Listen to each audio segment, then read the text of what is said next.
The difference between meditation and the experience that it engenders and the word yoga is really no difference. And this is because, we can say this, because in Sanskrit, the ancient language of India, the language from which the word yoga comes, yoga means and defines that layer of human consciousness where one's individuality experiences a backdrop of cosmic unbounded awareness, where the big self and small self meet and are experienced simultaneously at the same time, not alternating back and forth between big and small, but to experience it all at once. Yoga is the meaning of this.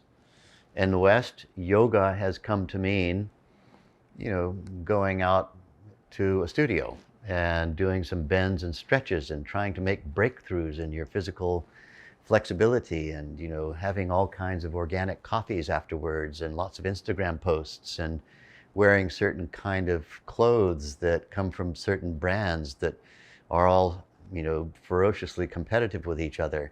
In other words, what's referred to in India as hatha yoga is the movement of the body using hatha, physical force, to cause the yoga experience to appear in the mind by manipulating the body and the breath in particular ways.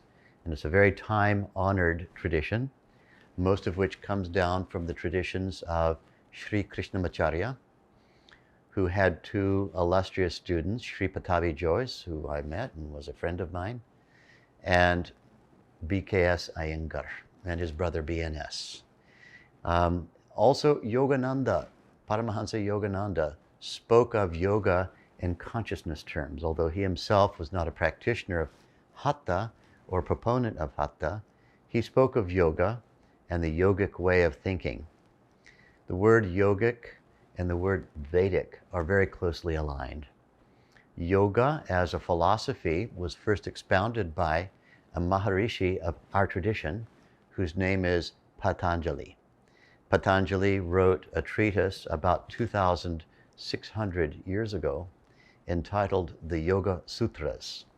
And the Yoga Sutras was the first time that the aphorisms of yoga came into any academic or professional dialogue about these matters. The Yoga Sutras are difficult to understand for people who don't have the direct experience of that yoga state of mind. Now, in Vedic meditation, we're really practicing a form of yoga. In India, the word yoga often has an adjective in front of it. Bhakti yoga, jnana yoga, hatha yoga, all these different kinds of ways in which you can induce the yoga state, the state of oneness, of universality and individuality in simultaneity. The yoga state can be induced in a vast variety of ways.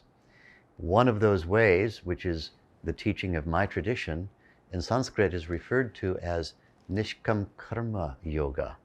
Nishkam means action hardly done. Nishkam Karma. Karma is action. Nishkam means hardly done. Through action hardly done, yoga results. As opposed to, say, Hatha Yoga, through forcing the body and controlling the breath, the consciousness may have experiences of that union of individuality and universality. In this method, Nishkam Karma Yoga, through action hardly done. You sit in a chair, you close your eyes, you think a little bija mantra that's been selected for you to resonate with your own individuality. The mantra leads the mind through charm into the least excited state, yoga. That state of samadhi has occurred through action hardly done, Nishkam Karma Yoga.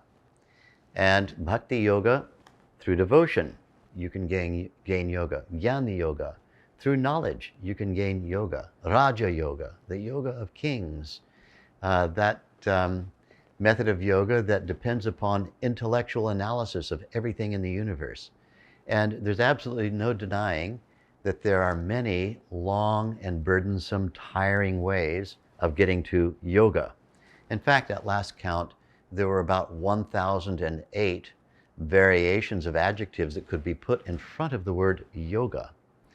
But for modern people who have modern time demands, if you want to get to the place quick, then you use Nishkam Karma Yoga, otherwise known as Vedic meditation. Let the mind very quickly settle down effortlessly and experience that yoga state, and then all of the benefits that flow from that. You know, if you want to go from Los Angeles to New York, there's no denying that there are lots of ways of doing it. You could walk, but you know, by the time you get to New York from Los Angeles, you'd be half dead. Or you could cycle, or you could take a train, or you could take any kind of conveyance. But if you took a non-stop jet flight, you'd be in New York very quickly. The idea of Nishkam Karma Yoga is to bring a large number of people into the yoga state of consciousness very quickly, very effortlessly. And this is why Vedic meditation has taken the world by storm. And thousands of people are learning it through venues all over the world, from me and my colleagues who've been trained in the methodology that has come down from Gurudev and through Gurudev to Maharishi Mahesh Yogi, my trainer, my guru, to me. And Vedic meditation is widely available now.